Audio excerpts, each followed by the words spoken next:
things off and mix a few tunes for us. I hope you enjoy. The groovy disco sound. It's the groovy disco sound. The groovy disco sound. It's the groovy disco sound. The groovy disco sound. It's the groovy disco sound. Ooh, that's a disco groove. Get the boogie down. Come on. Ooh, makes me wanna move. Yeah, come on. When the music starts.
you well. No need to ask. The night is ours. Girlfriend, time to leave your stress behind. I like the way you move your thing. I wanna see you do it some more.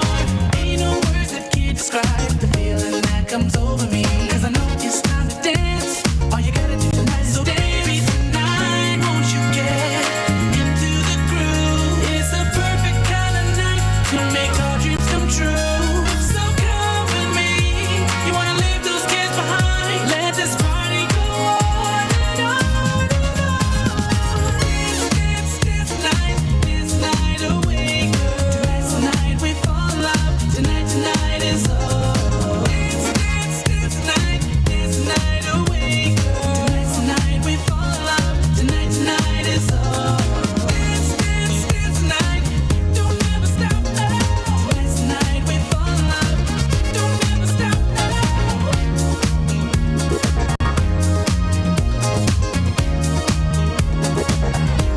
So baby, tonight won't you get into the groove? It's a perfect kind of night to make our dreams come true. So come with me. You wanna leave those kids behind? Let this party go on and on and on. I'm so into you, girl. Can you feel the groove? So into you. Can you feel the groove? Don't stop the music. Don't stop the music. Don't stop the groove. This night away, girl. Tonight's the night we fall in love. Tonight is all. This night away, girl. Tonight's the night we fall in love. Tonight is all. This night, don't ever stop. Tonight's the night we fall in love. Don't ever stop.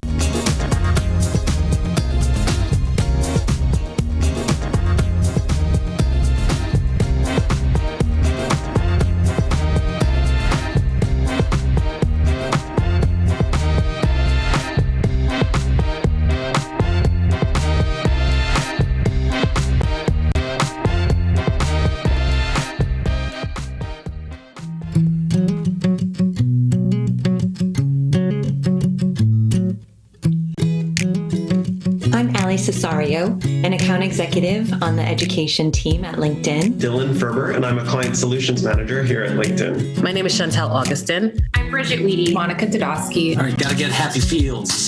Take one. I'm super proud to work at LinkedIn, especially now. Helping students succeed. Exceeding objectives together. Surrounded by potential. Community and trust. Marketing with confidence. Being in good company means that you are elevated by your surroundings. It means protecting our users. We're providing life-changing educational offerings and job opportunities for our members and our customers. The power of LinkedIn really has come through this challenging time. People have reached out to each other to help in any way.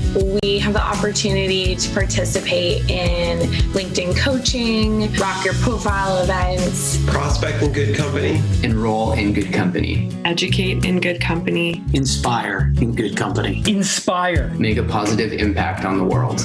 Make a positive impact on the world. LinkedIn is where opportunity, connections, and hard work Create value for our members and schools. We want to create economic opportunity for everyone by helping members reach their career and educational goals. LinkedIn welcomes students, educators, schools, and brands to be with us. To be with us in good company. You inspire us to make our platform better every day. Your commitment in helping your students achieve their professional goals inspires us every day. You inspire us. Thank you.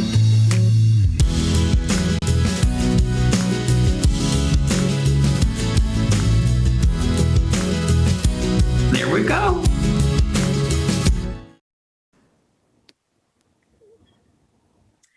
Thank you to DJ Joyce for entertaining us during the pre-show with your fun musical selections. Hello, everyone. My name is Chantel Augustin, and on behalf of the entire higher education team here at LinkedIn Marketing Solutions, I welcome you to our In Good Company EDU virtual event. This is an incredibly important moment for higher education. In an era of uncertainty, more and more people are looking to higher ed as a key to a better future.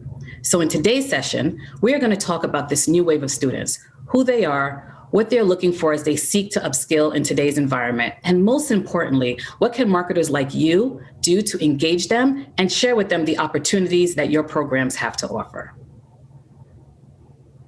At LinkedIn, we are inspired to unite our mission of creating economic opportunity for everyone with your mission of providing education for all.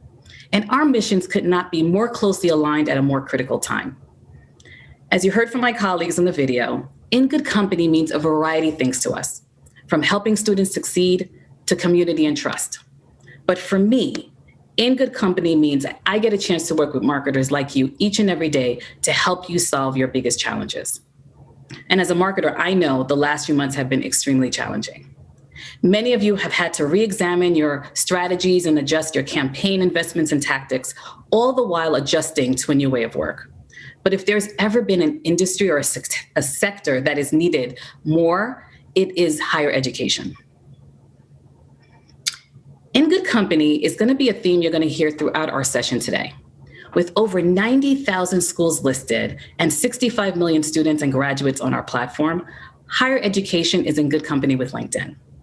Over the years, we have partnered with over 700 higher ed institutions to engage with prospective students. In 2019 alone, we helped our partner schools engage with 1.8 million prospective students and helped drive enrollments of over 230,000 undergrad and grad students. And in 2020, we're still seeing tremendous growth. With 2 months left in the year, we are already outpacing the number of leads that we generated in 2019.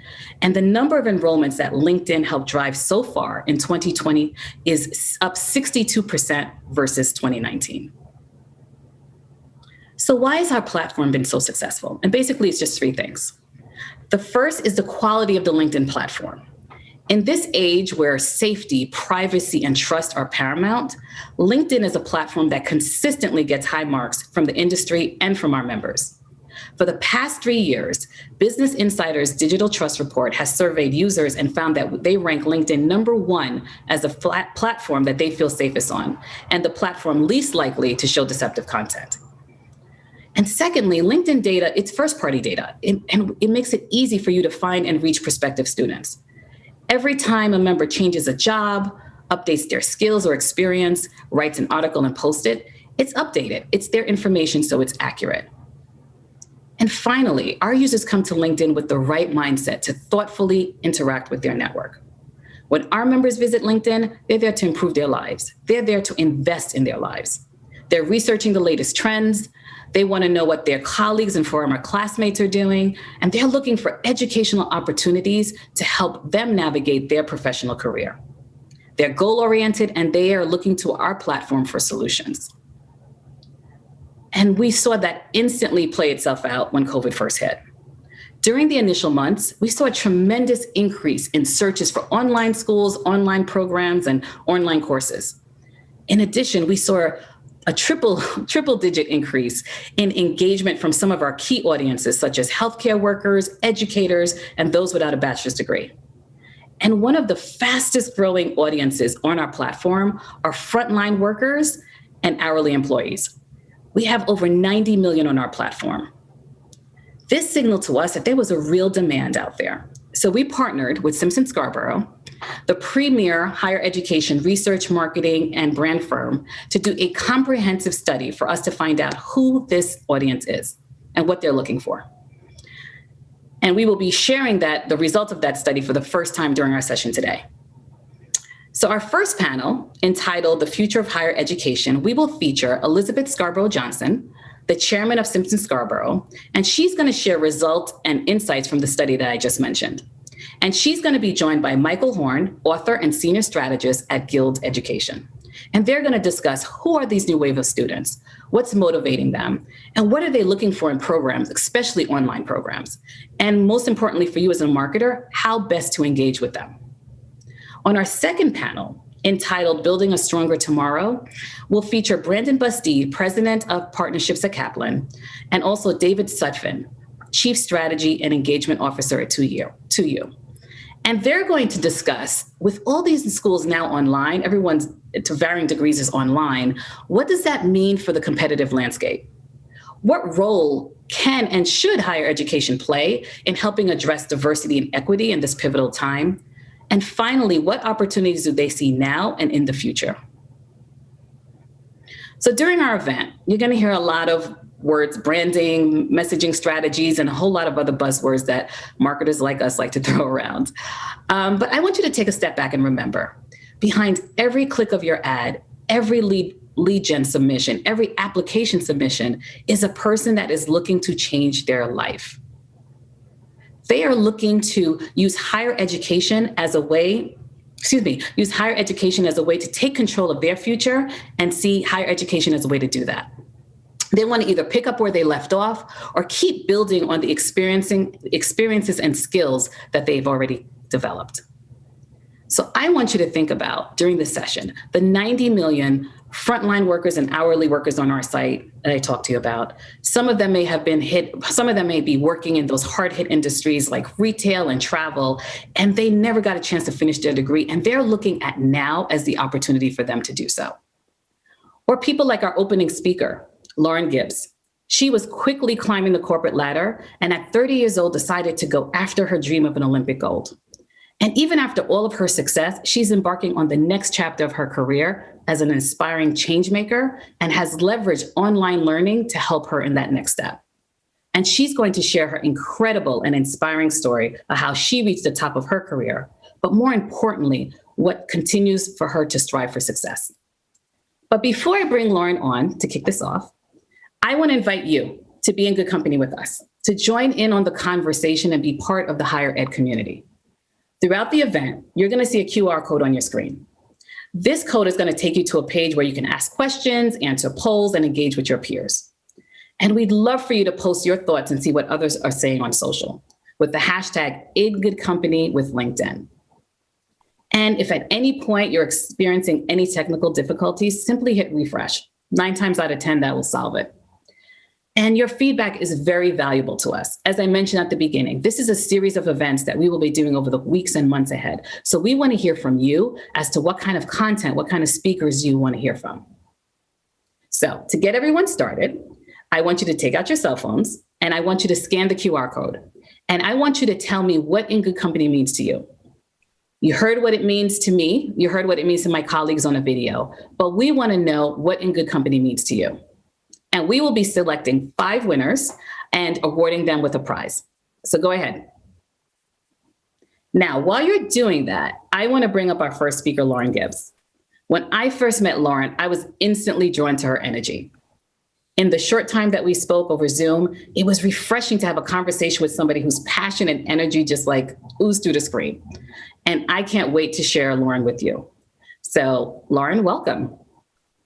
Thank you, Chantal. Hi, Lauren. How are you? I'm doing great. How are you? So I know they can't wait to hear your story, but before they do, tell us, what does In Good Company mean to you? That's a great question. I think to me, what In Good Company means to me is surrounding yourself with people, organizations, and resources that have the capacity to be a catalyst for productive change. Wow, that's great. Well, I know I'm excited to hear your stories as well as everyone else out there. So I will turn over the virtual stage to you. Thank you so much.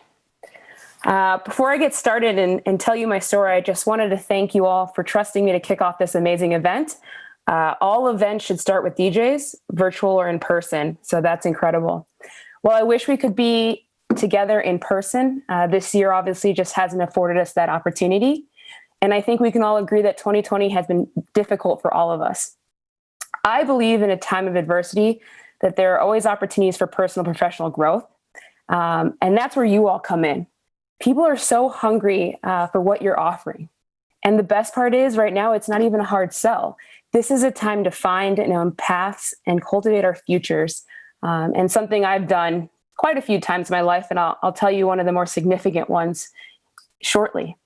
But most recently, I took an 8-week online growth marketing course And I can tell you that that experience has completely changed not only my life, but my career trajectory forever. So thank you for doing what you do. So as Chantel mentioned, my name is Lauren Gibbs. I'm a 2018 Olympic silver medalist and a 2020 world champion in the sport of bobsled for Team USA. But obviously my story is a little bit different than most. To me, an Olympian was somebody that found a sport at 4 years old and happened to be exceptional at it. And worked and lived and breathed their sport through childhood and adolescence, and then their life's work culminated in the Olympic Games. My introduction was a little bit different. I'm born and raised in Los Angeles, California, so not a lot of bobsledding there. But in 2014, I found myself living and working in Denver, Colorado. I was 30 years old. I had just graduated from Pepperdine University with an executive MBA. And I had checked every box of success that I thought mattered. I was making six figures. I was an area sales manager for a Fortune 500 company. I was managing 200 people in 5 different states. I had my dream car, my dream apartment, which I still miss to this day. But there was something missing. I wasn't fulfilled. And so one day, I walked into a CrossFit gym. I'm sure some of you are CrossFit Weekend warriors. And my friend came up to me while I was warming up and she said, "Lauren, I think you should bobsled." Now, that's not exactly the suggestion you expect to get on a random Wednesday at 30 years old in the middle of the summer. It was August at that time. And my first response was, "That's not a sport. That's a 1990s Disney movie," which I do love. I hope you've all seen Cool Runnings. While it's not factually on point, it's in a great movie. So if you haven't seen it, you should. So immediately I was throwing reasons at her why I couldn't. I was too old. I'd never bobsled before. Obviously, I knew nothing about this sport. And a promise I'd made to myself a few years prior to fully vet every opportunity that came to me popped into my head. And I thought, Lauren, don't be a hypocrite. Just look into it. So I did my quick research and I found out that the United States actually has 3 Olympic training centers. Now, I don't know about you all, but I've always been a fan of the Olympics, and I never knew there were centers dedicated to incredible athletes. So I thought, you know what? There's a 1 hour away from me. I'll go do the tryout. For a little bit of extra money, they said I could tour the facility and eat in the cafeteria. And I don't know about all you, but you can convince me to do just about anything if you promise me a meal. So I was sold. So the day of the tryout, I had very little expectations of it going anywhere other than just a tour. And I can remember being on the shuttle to the track with a group of athletes who were all really nervous. And I was talking to one woman who seemed particularly nervous. She also seemed particularly young. So we started chatting. She started talking about school. And I said, "Well, what school do you go to?" And she mentioned the name of the school. And I said, that's crazy. I've never heard of that college before. She goes, "Well, that's because it's a high school." I was sitting next to a 17-year-old. I thought, what am I doing here? I'm just going to embarrass myself. For those of you who are curious what a bobsled tryout looks like, they have us do a 45-meter sprint for time.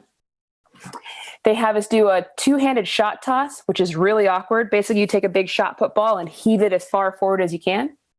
And then you do a standing broad jump. So 2-footed jump into a pit of sand. I had no idea how those 3 movements were going to tell somebody whether or not I could be Olympian, but I checked that box.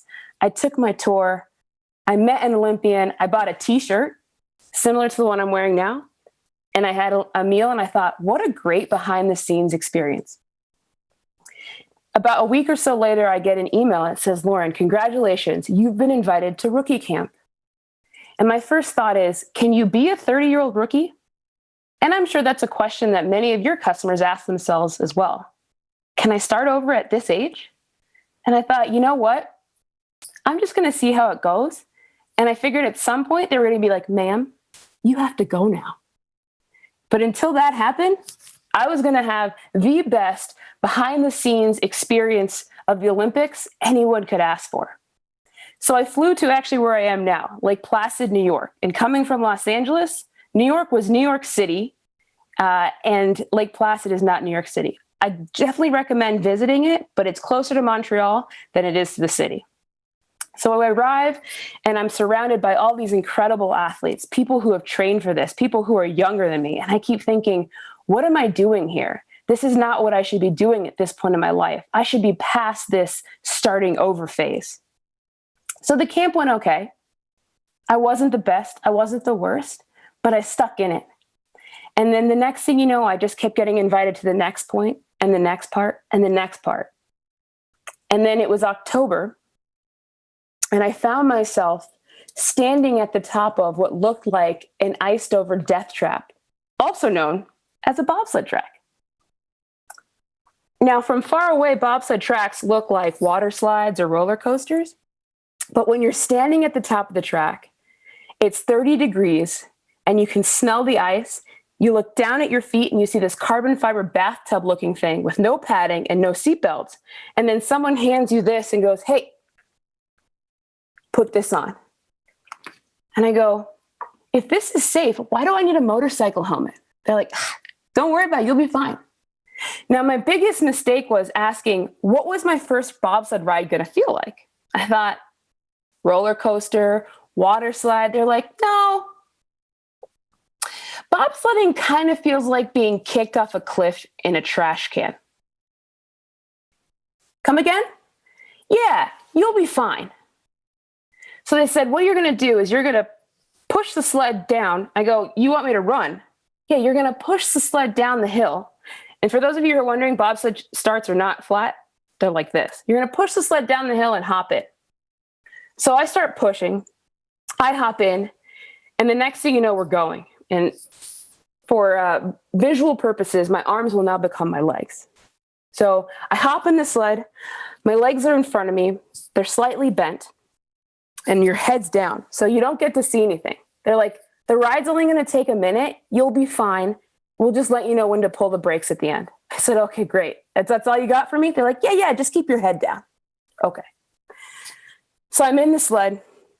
The first few corners are okay. Definitely not kicked off a cliff in a trash can. It's not comfortable, right? But all of a sudden, we get to what is known as the Devil's Highway. I still don't know why it's called that, but it went from this is okay to my head ping-ponging from one end to the other end of the sled. And then we enter corner 10, which I call a corner because it's more like a wall. And the next thing you know, 5 G's of force my head down into the sled, and I hit my face, granted it's in a helmet, on the brakes. And at that point, I'm thinking, what went so wrong in my life that I thought this was a good idea? And that's kind of the thought we all have, right? As we're embarking on something new, when something is a little bit different than what we expected, we always stop and think, what am I getting myself into? In this case, I was like, I'm pretty certain I'm going to die. And then my mom is going to kill me, which makes zero sense. But anybody who has an overprotective mom understands what I'm saying. So as I am coming to terms with my terrible idea, the ride ends. And I pop my head out of the sled. And my first words were, F, because this is a family event. Yeah, I've got to do that again. And as I exclaimed that, I stopped for a second and thought, what am I talking about? That was terrible. And I realized that that was my body's way of telling me I had this mixture of fear and adrenaline that I hadn't felt in a long time.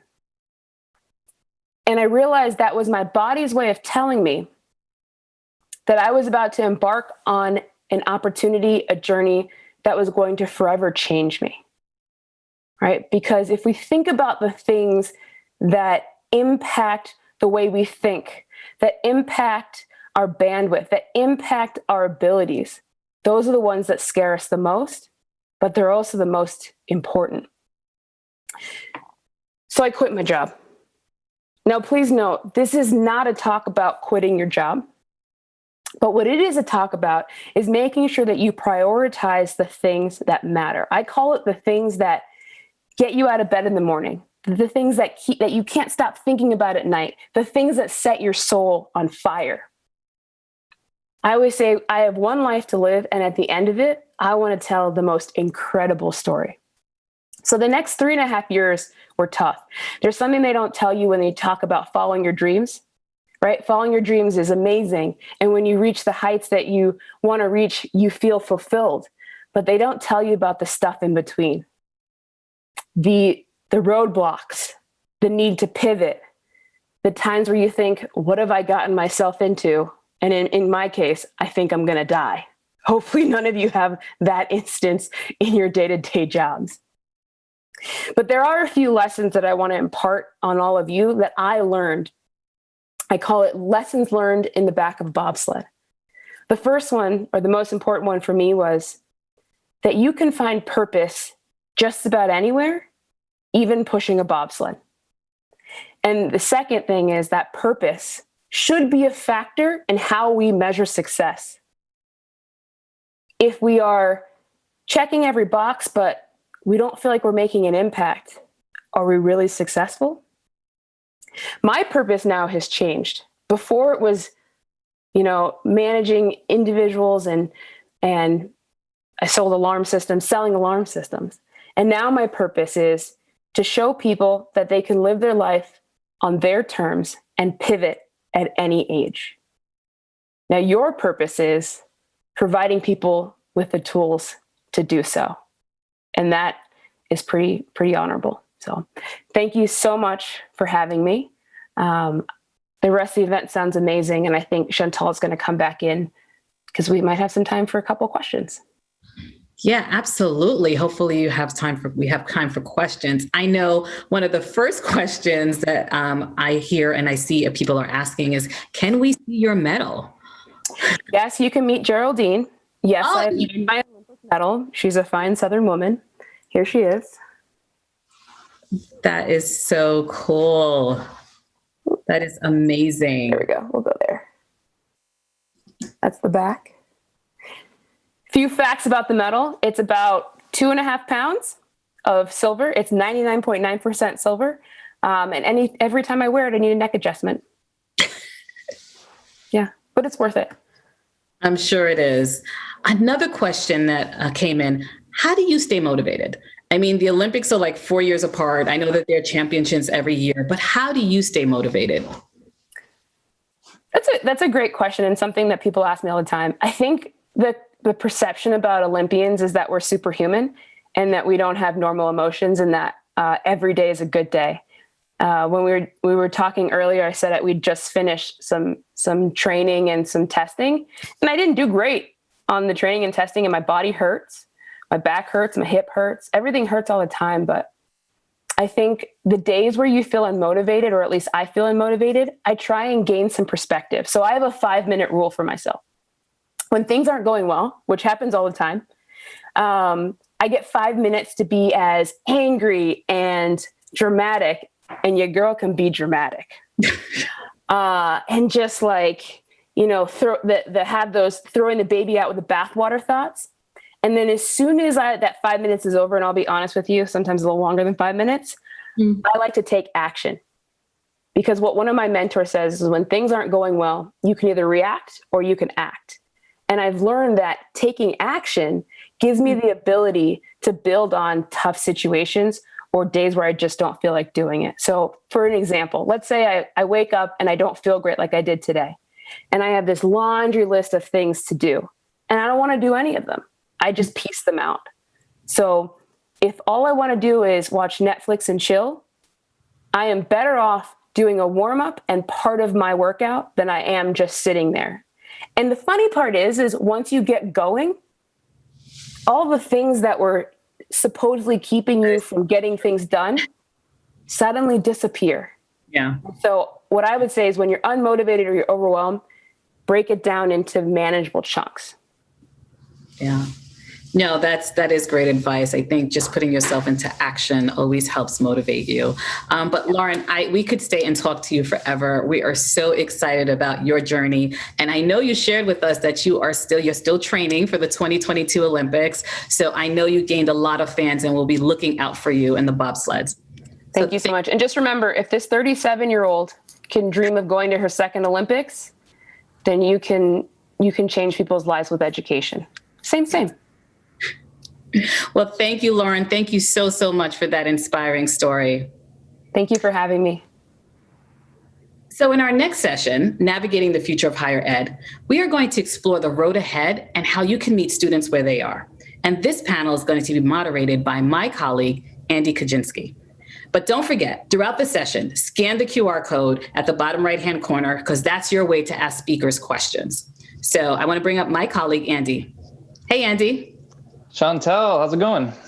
I'm doing great. How are you? I am doing well. That Lauren talk was incredible. She's such a great speaker. I loved the story. I know, at 30 years old, just having the dream to be in the Olympics, that is amazing. Yeah, it was a really, really great story. But before I kick it over to you, Andy, to moderate this panel, I want to ask you, what does In Good Company mean to you? In good company to me. So I really feel that it's rooted in trust. We talk about trust a lot, and where we kind of define it is this combination between consistency and time, staying consistent over time. So our focus is on how can we bring that to life and maintain trust with our clients and our members in a way that helps us all achieve the common goals we have. Well, that's great. Well, I'm looking forward to your panel, so I will just let you take it away. Excellent. All right. Thank you, Chantel. So as Chantel mentioned, this next panel, we are going to explore the future of higher education and how you can meet your students where they are at. So I'm going to pull up two experts within the field. Speaking of good company, we have Elizabeth Scarborough Johnson and Michael Horn. Elizabeth and Michael, how are you two doing? Doing just great. Thanks for having me. Thank you. Excellent. All right. So I am first going to give everybody a little bit of background on you two, and then we are going to get some hot off the press research from Elizabeth that Chantel had alluded to earlier. So first things first, introductions. First up is Michael Horn. So Michael, after reading through his background, you guys might think that there's two Michael Horns doing the jobs of one, but in fact, there's a lot of things he's involved in. So first, he is the senior strategist at Guild Education and a co-founder of the Clayton Christensen Institute for Disruptive Innovation. He's also the author of several books, his most recent being Choosing College, which we'll touch on in a little bit, as well as serving on the board of several educational organizations, including the Robin Hood Learning and Tech Fund and the Learn Launch Institute. So welcome, Michael. Thank you so much. And next up, Elizabeth. So Elizabeth founded Simpson Scarborough in 2006, really with the vision of creating a higher ed agency that puts research at the center of marketing strategies. Very well rounded in the industry, presented at over 200 workshops with any type of higher education institution you can imagine. So she really spans the gamut of researching techniques, brand strategies, marketing metrics, and ROI identification. So thank you so much for being here as well, Elizabeth. My pleasure. All right, so I am going to pass it over to Elizabeth now to run through some initial findings in the research. All right. Well, if it were an option, I would like to yield my time to Lauren Gibbs because she was fascinating, honestly. Is that allowed? Because I think she was just terrific and I'd love to hear more from her. But let's go ahead and pull up this PowerPoint so I can share the findings. I think someone's pulling that up for us. All right. Can everyone see that? Is it up on the screen, Andy? Yes, I can see it now. Yep. Oh, okay. I don't think I can. Hold on a second. There we go. Okay, I got it.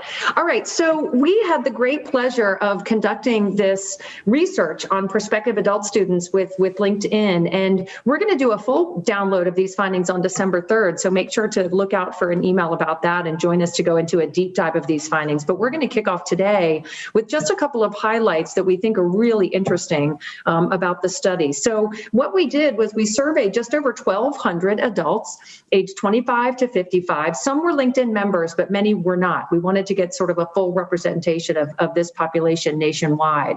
And we asked them a whole bunch of questions about their future plans for higher education. We wanted to see what percentage of them were even considering higher ed, what factors were important to them in making choices about where they wanted to go to school and what they wanted to study. And then we specifically wanted to get at how COVID was impacting their decisions. So this data is hot off the presses. We just collected the data at the end of August and early September. So you're seeing here firsthand what some of the key findings are.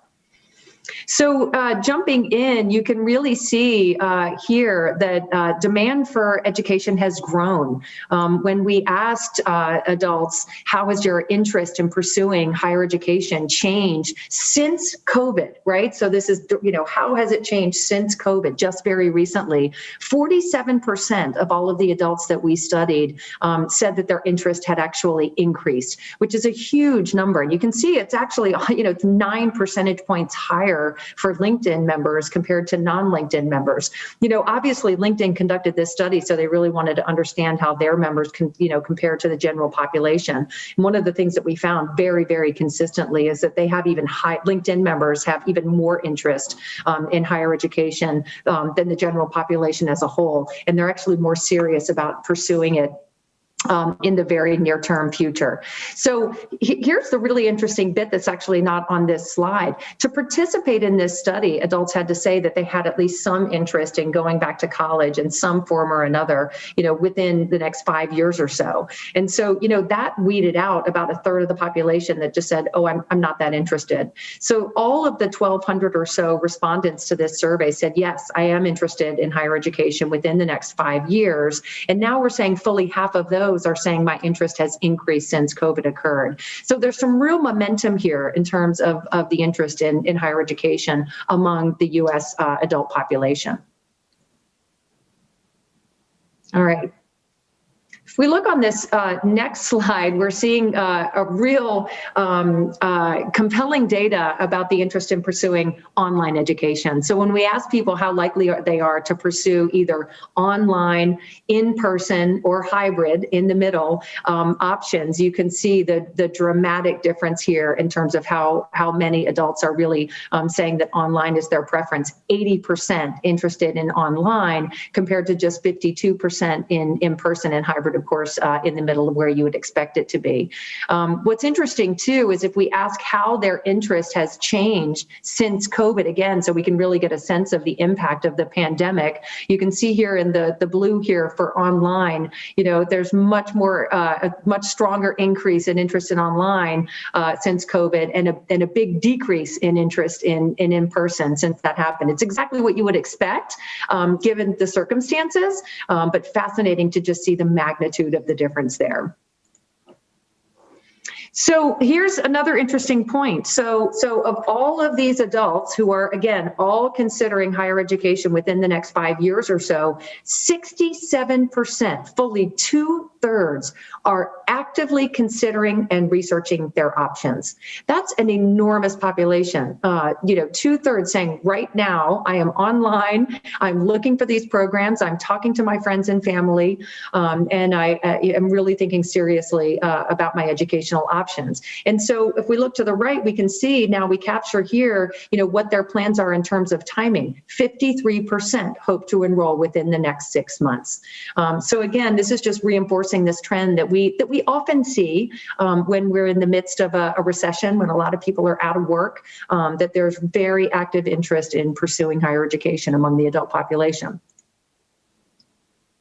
So what do they want to pursue? Well, a little bit of everything, right? If you look here, you can see when we ask them, what type of programmatic offerings they're interested in, and we look at, somewhat interested and very interested combined, taking 4-credit courses, earning a 4-credit certificate, those come out the highest, but really everything that we asked about is above 50%.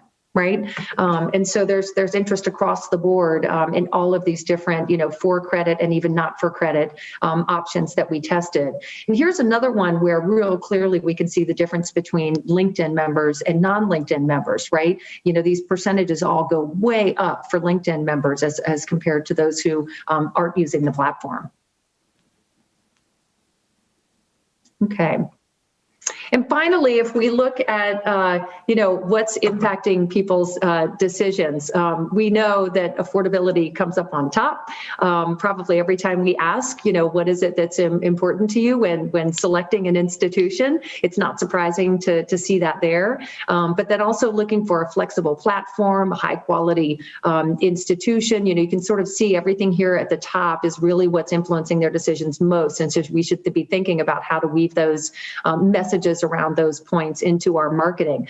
Also important to mention what's down at the bottom, right? These are things that we can talk about less because they're just not as important, not as motivating to our prospective students. I mean, what's interesting about a question like this one is that, we put all of these response options in front of the survey respondent, and we allow them to pick as many as they want. So they could have marked every single one of these options and said, yeah, that's important, but they don't do that. There's real variability here in terms of what is and isn't important. And you don't want to waste any of your time talking about much of this at the bottom because it's just not motivating to them.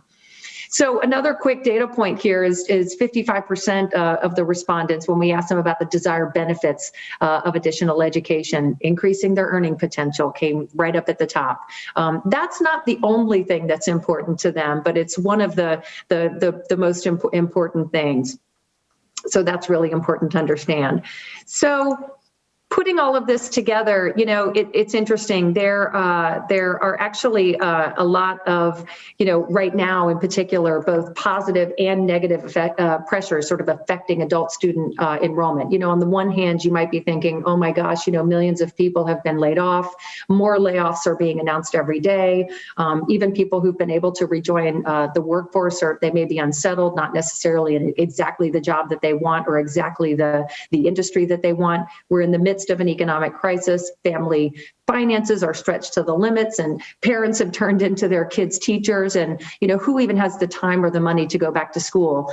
But on the other hand, we know for a fact that part-time enrollment in particular of adult students typically goes up when there's a recession or a lot of people out of work. Think about the 700,000 women, it was reported earlier this week, 700,000 women have left the workforce in the last 6 months. Those women are going to get it together and come back with force, and they're going to want to get more education to expand their skill set, finish a degree or a certificate. So the market for adult learners is enormous. And here's another interesting thing. I just mentioned that, earning potential was one of the things that's most important to them. But in a separate question, when we asked adults why they wanted to get a degree, actually the most common answer was for personal interest or enrichment. Right behind that was, learning, updating skills to advance in their career, something more practical. But the top answer was for personal enrichment and personal interest. So adults want these degrees so that they can move their career forward. But earning these degrees is also very, very personal. It contributes to their personal happiness and their sense of well-being. And so it's been really interesting to study this population. And this bottom line here, is sort of the summary statement of our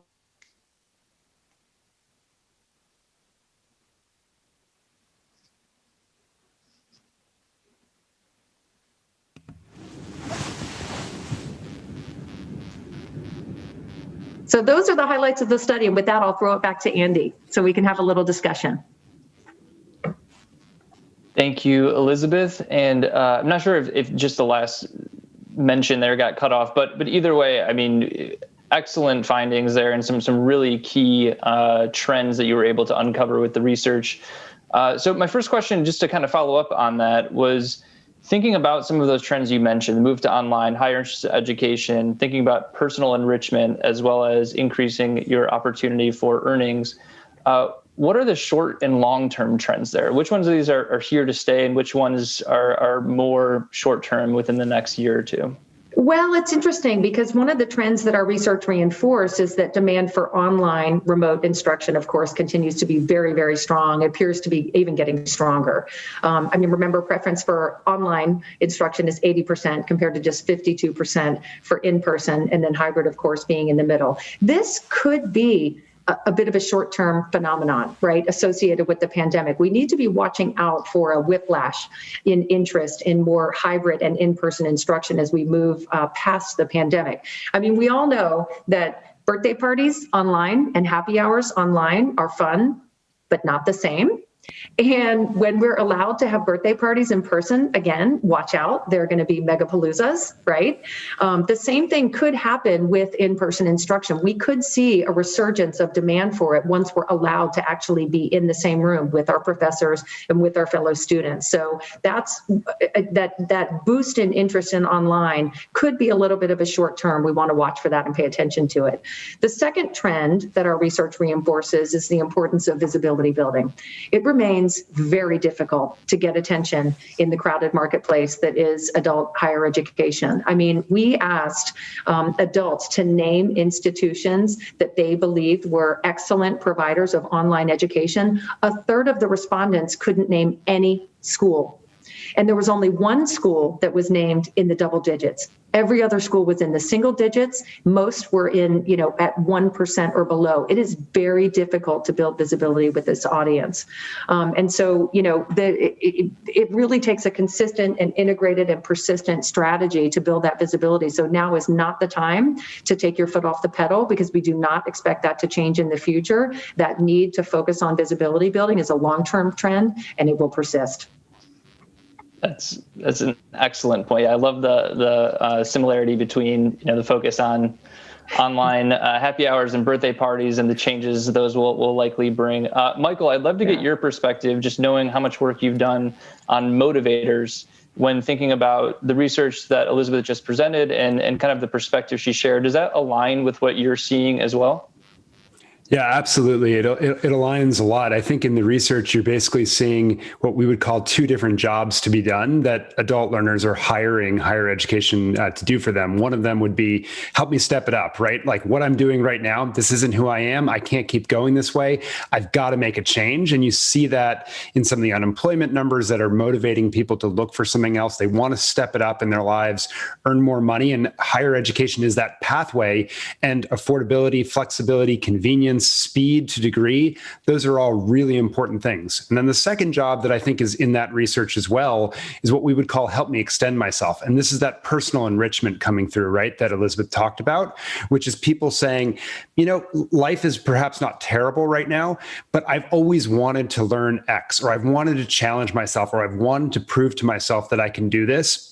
And now I have the time and budget where I can open this up and make this trade-off so that I'm going to get more higher education and pursue this dream I've had. And that's where that personal enrichment really, I think, lands. And so understanding that, the motivators fit very neatly into the research. And from my big perspective, folks are saying, hey, online's where it's at right now. That's how I can make progress in my life.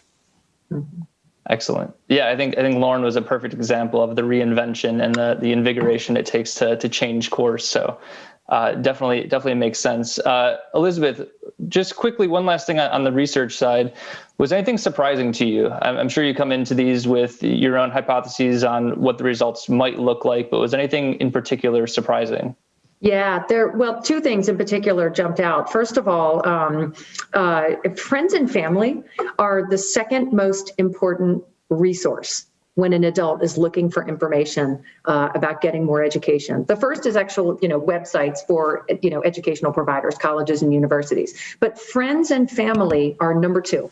It's ahead of events, print materials that you might be sending them, videos that you're producing, much more important than all of that. So colleges and universities need to think very carefully about ways to stimulate and harness word of mouth. Word of mouth is not something that happens by accident. I have a lot of clients who will say, oh, well, word of mouth, that's just, sort of out of our control. That's just the marketplace talking. No. It is not outside of your control. You have to give your happy customers the tools and the encouragement that they need to recommend your institution. It's important because people trust people. They trust their peers, right? So things like adding more influencer content to your social platforms like LinkedIn, really, really, really important.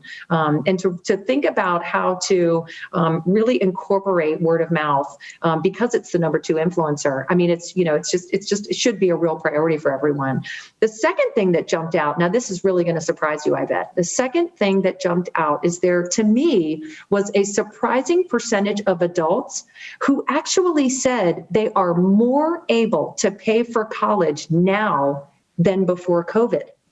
Fascinating, right? Now, let me make sure you understand the findings. 44% of adults actually told us that COVID had a negative impact on their ability to pay for additional education. But 28% said that COVID actually put them in a better position to pay for education. I actually thought that was surprising. So 56%, if you put the 28% who said it had a positive impact, the rest had no impact. So over half of adults are either in the same position to pay or a better position to pay. That certainly bodes well for institutions that cater to adult students. And I thought that was really surprising. That is very surprising. I think the natural reaction is probably it's going to be a tough time to afford it. The reinvention makes sense. The online component makes sense, but the money might be a hard component to it. So that's very surprising. Michael, have you seen that in any of the research or the institutions you've spoken with? Frankly, that's the first time I've heard that data point, but I think, that's speaking probably to those students who are saying, hey, life is okay right now. This is the personal enrichment opportunity. Whereas there's another segment and their circumstances look very different. And so I think that speaks to the schools that as you're trying to market and reach these students, know which students you're talking to and try to segment them to be able to be speaking in their circumstance, right? If you're sitting there saying, life's good, you have more money to pay for higher ed, and you're talking to someone who just got laid off, you're obviously missing the boat significantly, and vice versa as well. You want to know where that student is in their own trajectory and target them accordingly. Excellent. Yeah, absolutely.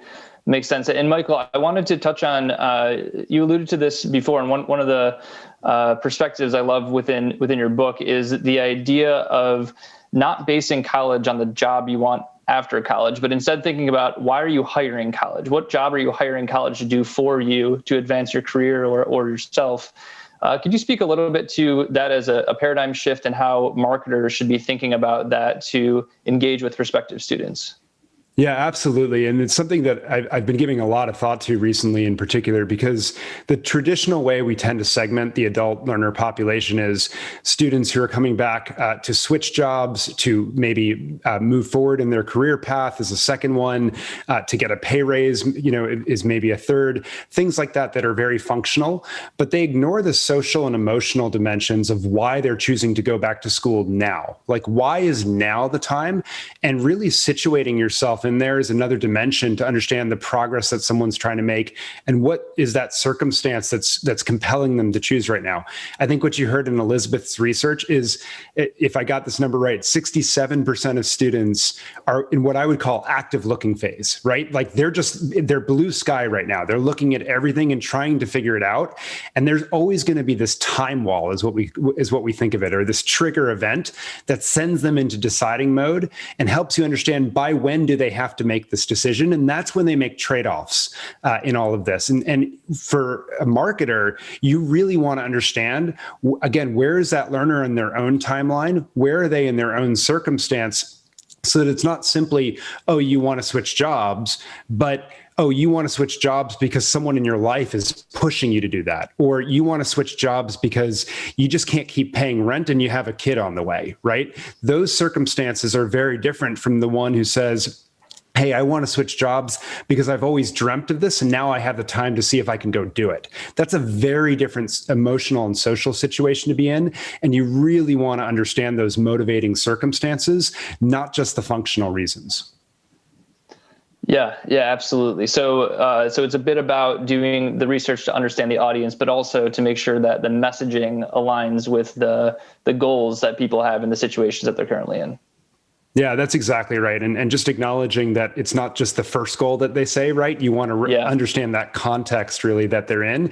And the more you can identify in their context, their situation, and with those emotional and social reasons they're doing something, the better you can reach them and that they'll see your school and them as the perfect match. Yep. Yeah, Elizabeth, I would love to get your perspective on the marketing side of things as well. So generally, same question. When thinking about the research, what we've kind of discussed here today, how should online programs be thinking about appealing to this audience? Yeah, it's interesting. I mean, I, just yesterday I did a live session with my friend TJ Logan at the P3 Higher Ed Summit. He's awesome. If you don't know him, he does a podcast called The Placemakers. If you haven't seen it, you should go look at it. He's great. And TJ actually talks a lot about the trust gap in higher education. There's a lack of trust in the entire industry that simply didn't exist 30 years ago. When I went to college, more than 30 years ago. And it's been getting progressively worse for the last 10 years. It's gotten a lot worse through COVID because of communications challenges, chaotic shifts to remote instruction, arguments over unfair bills and charges, and, bungled reopenings of institutions. And, colleges and universities really have to work to repair and renew trust in our colleges and universities in this country. And, hear me, this is not just about marketing. We can't just market ourselves in a way that will close the trust gap. Our behavior closes that gap. So we need to act in the best interest of our students. We have to ensure they get a strong ROI on their investment in our institutions. We have to live up to our promises. We have to provide them with the exceptional education that they deserve and expect. So, in addition to the basics that everyone knows about marketing, right? Like, you have to offer affordable, convenient programs in high demand fields. You need to differentiate. You need an integrated strategy. I really want to encourage institutions to focus on that trust gap, focus on closing it, because it's a real problem for the entire industry. Yeah. And that's what I was talking with Chantal about. I stole that quote from Jeff Weiner, who coined the math equation of trust being consistency over time. And I think that it rings true for really any company, institution, program that's looking to gain momentum and word of mouth and growth over time. So that absolutely makes sense. Michael, when thinking about this in the context of brand, because now you have a lot more learners looking for online programs, but you also have a lot more programs creating online opportunities. So how do you think about the differentiation and the importance of brand at this moment? I just want to double click actually where Elizabeth left off. I think that's the exact right point, right? Which is that brand is not what you say you are, it's what you actually do. And then the language reflects that, right? And so I think a lot of people, when they think about marketing and sales, they think about to the point of purchase, or in this case, enrollment, and they forget that actually fulfillment, and then what Elizabeth was talking about, that word of mouth, right? That promotion, the conversation that happens afterwards, your satisfied students or graduates, ideally, like those are your best marketers. And so if you set expectations when you enroll someone, and then you've got to fulfill them, that is the biggest thing right now in creating brand. And that's the thing that's going to differentiate schools ultimately. And I think one of the reasons that you see in Elizabeth's research that people struggle to name any institution beyond one in double digits, right, as being strong and online, such an interesting finding, by the way, is that so many of these brands are still very regional in nature. And even in the online market, they're actually becoming more regional in nature. We know that more and more students are enrolling in institutions 50 miles within where they live. And that suggests that power of brand is very locked up with the employer market, with the connections, with the who graduates and these social networks that form around your school. And so it's really important to be delivering on that full value proposition to really create that brand. That's where differentiation comes from, right? Is, serving a particular market, serving a particular region, and doing it really, really well. That'll build brand over time. And I think within regions may change the numbers of recognition, but perhaps not nationally. I think the national market of online outside of 5 to 10 institutions max is a bit of a myth. Yeah, that's completely rings true with what we're seeing as well. Elizabeth, did you have anything to add on brand? I know I didn't specifically ask about brand. You kind of went into it with trust, but is there anything in addition to what Michael mentioned that you're thinking about when working on the research or overall branding side with your clients?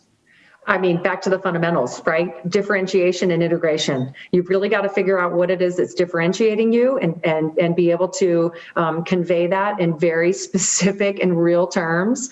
I think, and then integrate that into your marketing program, obviously. I mean, those are the two key tenets of what branding is all about. And, I think the trap that too many fall into is describing the whole category. Right? Is that if you're an adult learner, in adult education, then you're talking about convenience and, skillifying and moving up within your organization. That defines the whole category. That's not differentiating, right? That's vanilla. It's chicken. Right? Who likes chicken? Nobody, right? You got to have a little sauce on your chicken, something special, right? So you really have to, go back to the basics and really go deeper, pull away more layers of the onion to really figure out what your brand identity is all about. And, frankly, brand is usually about people and culture. It's not about a different kind of offering. I mean, when you ride on a Southwest Airlines plane, you could take a different plane from location A to location B, but the experience is completely different on Southwest because of the people and the culture, right? It's the goofy little shorts, the funny jokes, it feels different, right? Higher education is very much the same way. It's about people and culture. I'm actually convinced that every single educational institution that exists has a unique culture, has their own set of people and values, and they are differentiated. What we need to do is have the intent and be bold to figure out what those differentiators are and put them out into the world, because I really believe that they are there. So we got to go back to the basics: differentiation and integration. Amazing. Yeah. And it's so true. Like when you think about brand, there are just a real handful of businesses or schools or programs that come to top of mind. And I think that is why it becomes so important, is just to truly understand how crucial it is to be top of mind when people are trying to make these decisions. So absolutely agree with you there. All right, so appreciate all of the great conversation and feedback from both of you. I'm going to bring Chantel back on to go through some Q&A if we have a few minutes left for this, to hear from the audience. Yes, we do. We have a lot of questions coming in, but before we get started with Q&A, we're going to actually just launch a poll. We want to know from you, what is the most insightful stat you heard from Elizabeth's presentation? And there were a lot, so I'm going to tell you. So here are your choices. 1 out of 2 respondents are more interested in higher ed as a result of COVID. 85% of LinkedIn members are highly interested in online education. Behind affordability, flexibility, high quality user online platform was the 3rd most important attribute. And 64% of LinkedIn members responded that they hope to enroll in the next 6 months. So we're going to launch the poll, use your QR code, tell us which you found to be the most insightful. I don't want to tip the scales, but I did get a sneak peek and look at the results. And what I found to be really insightful and surprising to me, and I would love to hear the panelists' feedback on this, was behind affordability and flexibility, the respondents were looking at user-friendly online platform. And that was surprising to me. I mean, I think that is just like such a reflection of the time. So I see you nodding your head, Elizabeth. So I don't know. I spoke to your team about that, and we all said that, wow, that was pretty surprising. And your team shared that was not something they've seen in other surveys that you've done before. No, I think that's a very current phenomenon. I mean, think about what's happened in the last 8 months. We have learned how to run our entire lives online, right? We go to work online, our kids go to school online, we see our doctors online, we have happy hour online. We used to do a little bit of shopping online. Now we do all of our shopping online, right? We get our divorces finalized online now, right? I mean, everybody knows this. There's this exposure, right? And new comfortability with managing every single aspect of our lives remotely. And we know very well when it's convenient and when it's not. Right? I mean, we know a good platform when we see it, and we know a sucky one when we see it, right? And so, having a platform that's easy to use, especially because everybody's, doing everything that they, in their lives online now, I think is more important than ever. So I think that's why we saw that creep up into that real high level position of importance. No, that's great. And Michael, I saw you shaking your head. Did you have anything else to add to that? Yeah, just briefly. Well, I know. I mean, I think it's so interesting as well, Chantal. And you know, when I think about it, there's a model called Kano's model. If people want to Google it, Kano, and it basically says there's 3 types of performance-defining attributes: basic, performance, and then exciting. And the basic thing is that basic features, like, they're just table stakes. And these days, you need an online program that's flexible. And if you don't have that, you're not even in the conversation, right? And so now the performance-defining attributes are: is your platform usable? Is it actually, you know, friendly, right? Does it work? Is it dependable? Is it a good experience? And that's where you get your, you know, 1-for-1 ROI, right? The more you invest in the marketing language around it, the more you invest in improving it. And in fact, in actuality, you get better bang for the buck along that. And then those exciting features are the ones that you mentioned at the very end, just as someone is about to sign in the dotted line. Oh, did you know we also have connections to XYZ employer, right? Like things like that like seal the deal, if you will. But I think, you know, the landscape has shifted, and what was once a performance defining feature, we have an online program that's basic now. That's table stakes. Yeah. Yeah. And I think this is the consumerization effect, where everyone is used to the things on Amazon and Google, et cetera. They're used to everything at their fingertips, and they're expecting that experience with everything. So we have quite a few questions. Go ahead. Well, I was going to say, you know, the good news with everybody doing so much, you know, running their lives online now is I do actually think it's going to open up new markets for adult online education, people who may never have considered it prior because they just weren't familiar with the tools and the platforms. You know, now that they're doing everything else online, it's like, oh, maybe I can do school too, you know, where that may have been a mental barrier before. Mm-hmm. So I do think it's actually going to open up a lot of it may be contributing to why we're seeing, you know, this big increase in interest in adult online programs. Well, Elizabeth, you actually answered a question that someone had was, I mean, you mentioned the fact that, you know, the disturbing stat of how many women are leaving the workforce because of COVID. I think I heard 900,000 women are leaving the workforce because of COVID. And you're anticipating this may be a growth opportunity after we've come out of this. Were there any other segments that came across in your research and this is to you, Michael, as well, any other segments do you see that may be coming in the short term or even in the long term as a result of what's happening?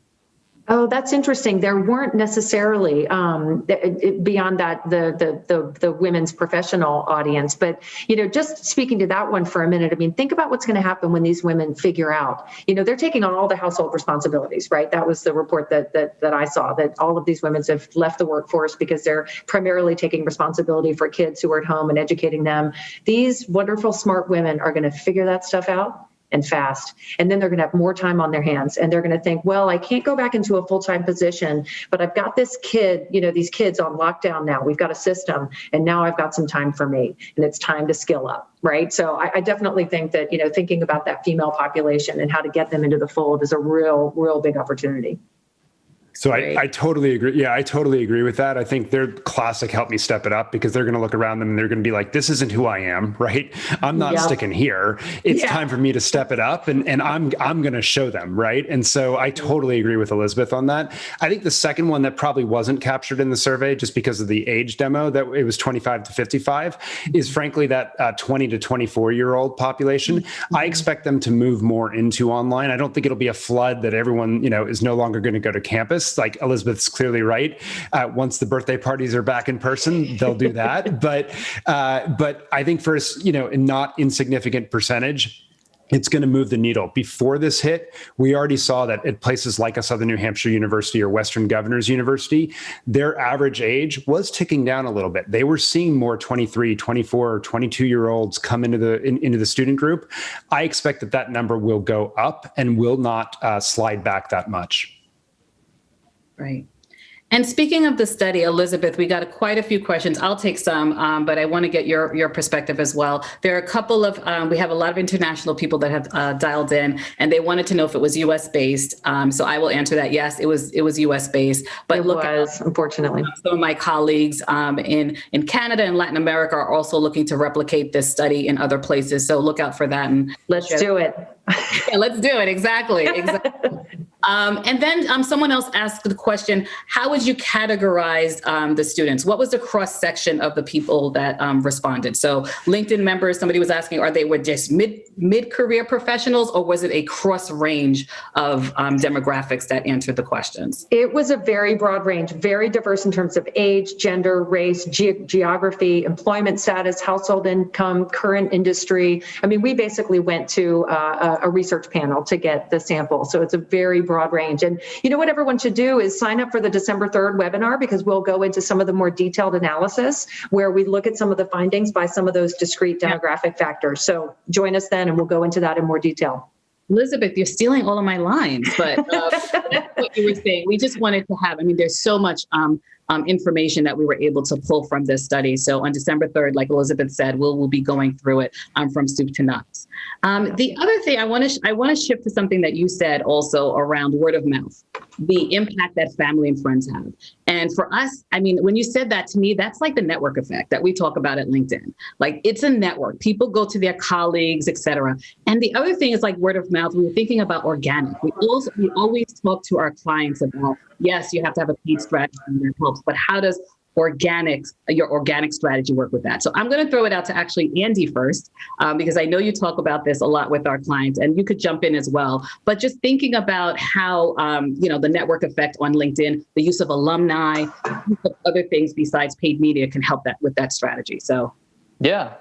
Well, I know one challenge a lot of schools run into is, how do you engage with previous students after they graduate, right? Like, a lot of them don't end up continuing to use their email address or the ways that you were contacting them while they were active students. And so LinkedIn is a fantastic place through things like the alumni tool, as you mentioned, Chantel, to be able to re-engage that audience. And they become really, really effective brand ambassadors on behalf of your institution. And so, we have a lot of great ways through the more organic side of things, through things like LinkedIn Live, where you can start to host events for current students, past students, upcoming students. And in doing so, you can, find ways to promote that out to audiences that you want to start engaging with. So you can start to evangelize and engage your alumni on LinkedIn in a way that you very likely can't in other places. That's great. And we have a couple of more minutes. So I want to pivot actually to a topic that is very important now, diversity and equity. And I know, Michael, we talked about this a little bit with the work that you do with Guild, and you're talking to a lot of corporations, and you shared that a lot of companies are looking to higher ed to help them with their diversity efforts and equity efforts, specifically using it as a pipeline to get their employees to those higher levels. So do you want to talk a little bit about that? And I would love to hear from your perspective, Elizabeth, about the role that higher ed can play in this pivotal time. So. Yeah, I'd love to address that. So what we're seeing is that companies are waking up to the fact that they can't just poach diverse candidates from other companies at the managerial levels and somehow grow the pie over time, right? And so if they want to be serious about this, they can look to their frontline workforce where diversity already exists, but historically they haven't invested in actually building up those folks and building them with skills so that they can become the managers and leaders in the company.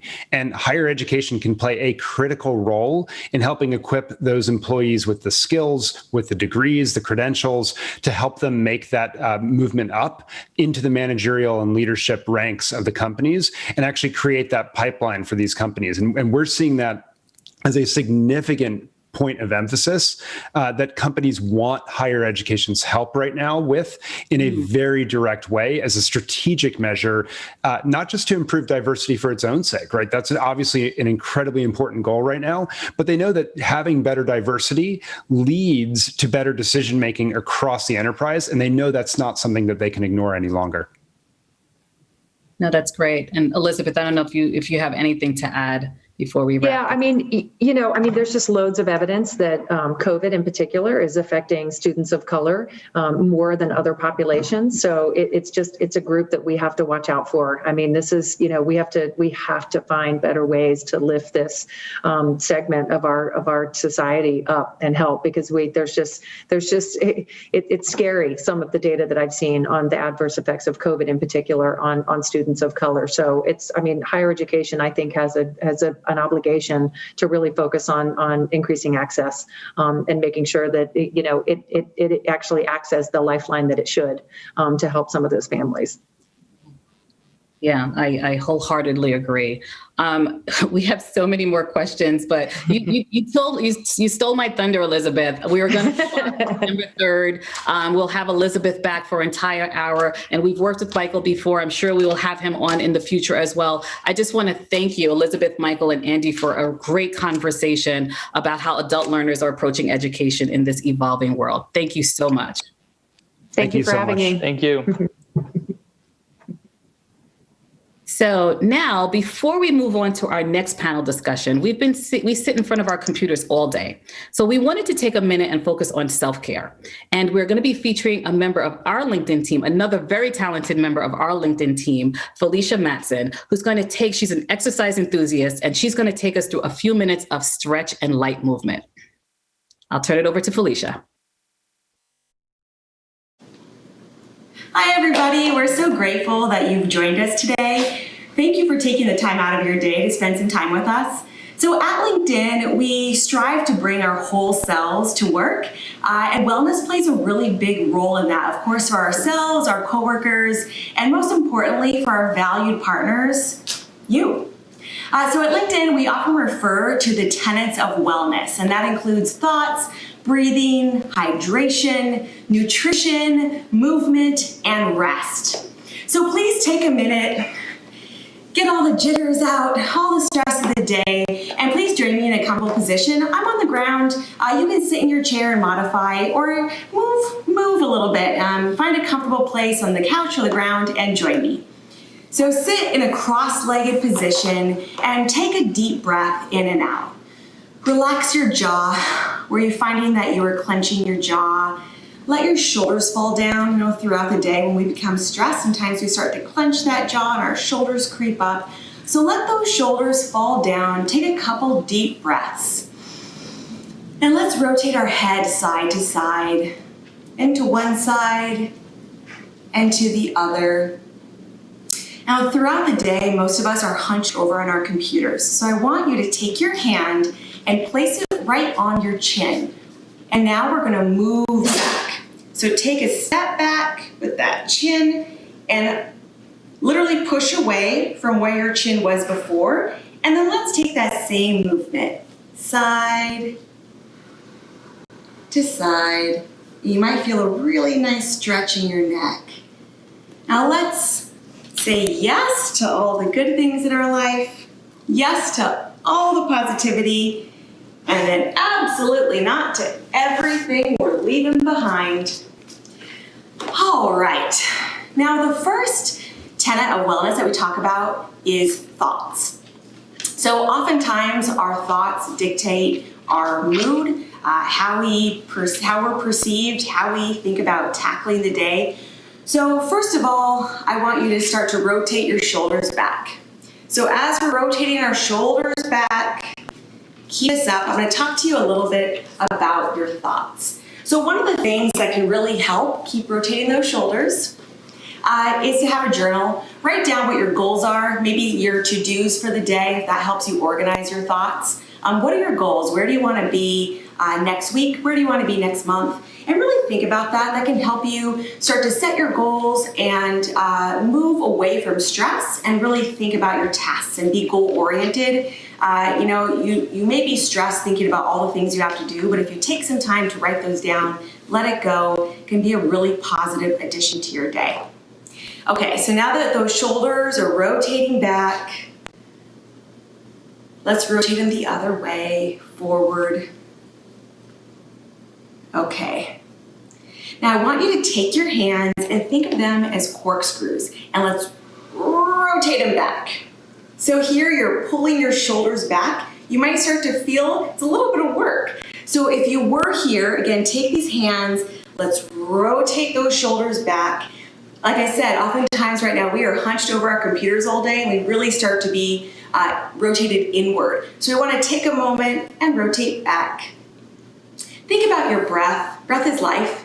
Throughout the day when we have high pressure meetings or really important conversations, our breath can become really shallow. So what I want you to do right now is breathe in through your nose. Hold that breath in through your nose and then out through your mouth. Even doing this a couple times throughout the day can lower your blood pressure. It can lower your cortisol levels, which are related to your stress hormones. So continue to do this. Now, as we're gonna move forward in this stretch, we're taking our hands, we're clasping them behind our back, and we're starting to push forward a little bit. So keep that back nice and straight. Again, you're pulling those shoulders back. They're used to being hunched over, so let's pull those back. Oh, this feels so good. I absolutely love this. And as you're holding this stretch, one thing I want you to think about too is your hydration. So hydration, it's not just about detoxing your body. Do you know that hydration is directly related to memory? So think about how important that is to stay well hydrated throughout the day. You can do a simple Google search and kind of figure out an estimate based off your body weight, how much water you should be drinking. But just think about that. This is really important too, to flush out toxins, to stay healthy. More than ever, these tenets are so critical also for all of our immune systems. So think about staying hydrated throughout the day. Now our hands are here.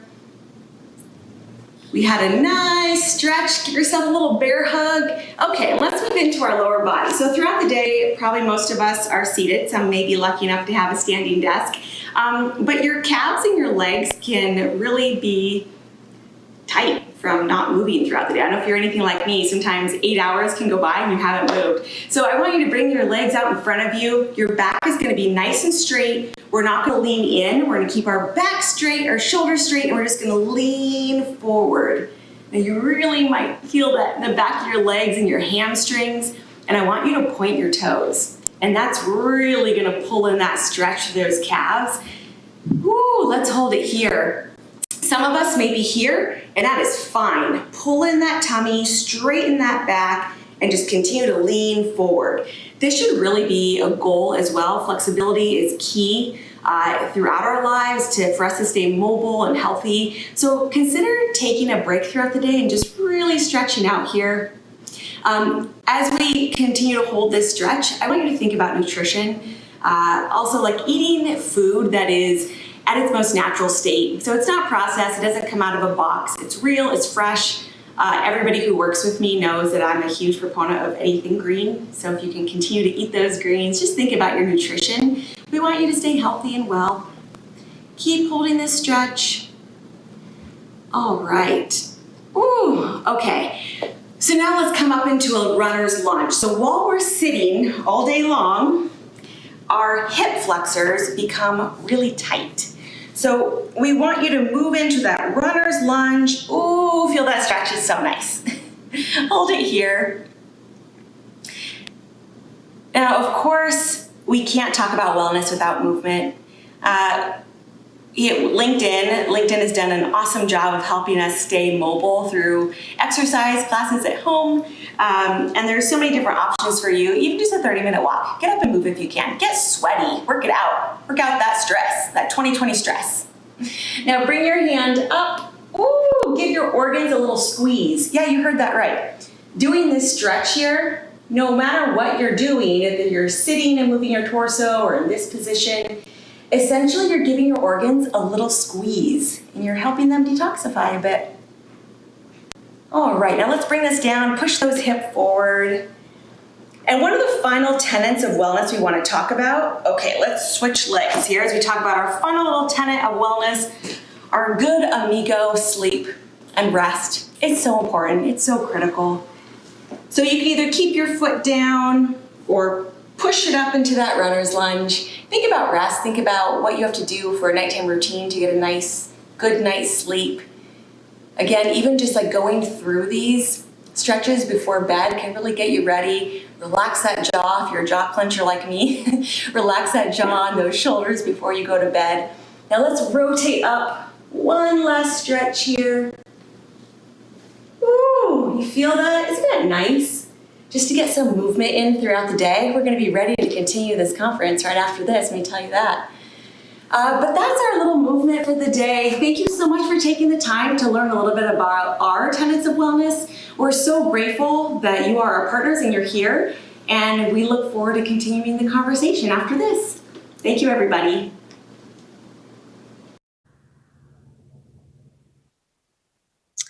Thank you so much, Felicia, for the healthy tips and the breathing and stretching exercises. I know I am so guilty of being seated at my desk for 8 hours in this house, and I have to remind myself. So this really, really helped me, and I hope it helped everyone as well. So our next session, Building a Stronger Tomorrow Together, we're going to look at how online schools and programs are in a unique position to reshape the job market for years to come.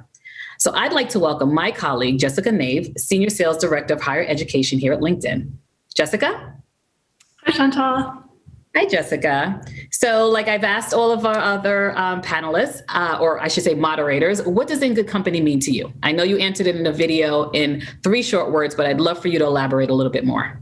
So as I said in the video, it does mean marketing with confidence, but in sort of a deeper way, In Good Company means being part of an environment that's dominated by respect, by mutual respect, in the way that LinkedIn always has been from the very, very beginning. That's great. Well, I am so excited for the panel that you're about to have. So I will just turn it over to you. All right. Thanks so much, Chantal. So we are so lucky to be joined by execs from 2 of the most innovative institutions in the higher ed landscape to bring their deep expertise on this topic, Brandon Bastide and David Sutphin. So let me give you the background on them. Brandon Bastide is Global Head of LearnWork Innovation at Kaplan, as well as the President of University Partners there. So he oversees Kaplan's university partnerships in North America, leveraging assets from across the company's educational offerings. And his 20-year career has been largely focused on the education arena, including being senior partner and global head of the public sector at Gallup, where he oversaw higher ed, government foundation, and corporate social impact. Prior to joining Gallup, Bastide was the founder and former CEO of Outside the Classroom, a company that pioneered adaptive online education to change risky student behaviors, and he sold that company to EverFi in 2011. And now David Sutphin is Chief Strategy and Engagement Officer at 2U, where he leads communication and brand functions, as well as the company's social impact, strategic partnerships, and diversity inclusion efforts. Prior to joining 2U, David was a partner at Brunswick Group, a global strategic communications advisory firm where he advised Fortune 500 and emerging companies on strategic communications, crisis, diversity, public affairs matters as well.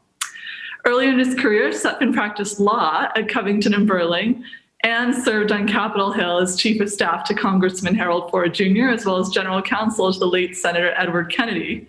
And he's actively involved in numerous nonprofit and philanthropic endeavors, including Get Schooled and City Bridge Education. And he's also a trustee of his alma mater, Amherst College.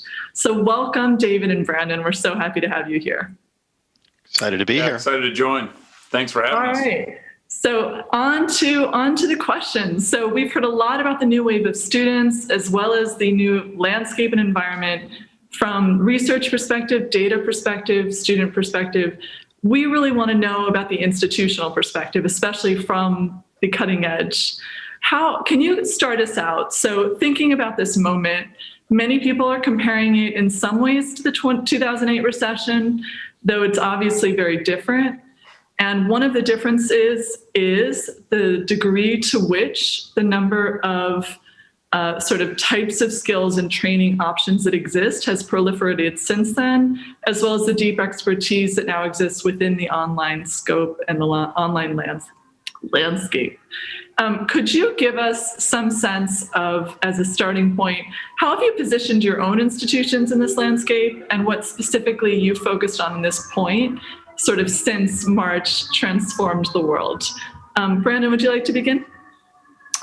Well, sure, Jessica. You know, the theme of our work has really been an extension of what was happening pre-pandemic, right? It's not like we saw this pandemic coming. I don't want to suggest that, but we've simply accelerated things that were underway for a while prior to that. You know, everything we're doing online, supporting universities with online programs, existing Kaplan programs, right? All that has grown significantly this year, and certainly buoyed by the fact that everybody's online.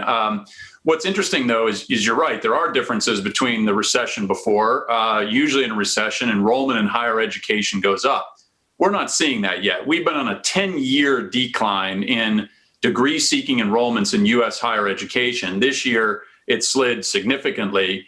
And there's a likelihood that it could slide for another 10 consecutive years if you add in the population age demographic that's going to fall off a cliff in 2025 with traditional 18-year-olds. What is really relevant, though, is that there has been a huge increase in the utilization of the demand for non-degree education in the form of industry-recognized credentials, other short-form education. So one of the most important things Kaplan's been working on with institutions of higher education has been extending the menu of 200-plus industry-recognized credential programs that we offer in partnership with universities who are wanting to extend the students they serve, expand their mission, and think outside of that degree box. Of course, all this stuff is happening online right now. So, that's an example of initiatives that were well underway long before the pandemic, have been accelerated by the pandemic. And I'll just make one interesting point. I think, there's been a big mix of reactions to online. There's been the crash course online, universities, mainly traditional universities, moving in an emergency fashion, traditional students online. Very mixed bag of experiences there. But for those of us who have been in the online world, like 2U, Kaplan, and many others have, right, the quality of that has been well defined for a long time. The quality ratings from online programs that have been professionally developed, right, are the ratings from students are as high as they've ever been. In fact, on par with the ratings of in-person education. So in other words, what's happened is that the traditional universities have in many ways provided a relatively poor experience to traditional students, but the rest of this universe, right, has I think quickly embraced online education. And in areas like corporate training, I don't think we're ever coming back to the in-person classroom in corporate training. It's going to be entirely online, pandemic and post-pandemic. Thank you so much. And how about you, David? Could you give us the brief intro as to how 2U has been providing the cutting edge since March as well? Yeah, I would echo a lot of what Brandon had to say. I think it's important to kind of take a step back and think about really what the challenge of the moment is in higher ed, particularly for the great nonprofit universities who are our partners. And what we would say is it's the digital transformation challenge and opportunity.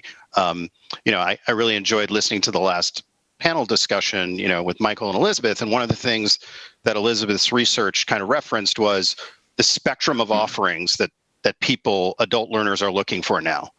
Interestingly, what we have seen, at least, since COVID, is we've actually seen an increase in demand for our degree programs.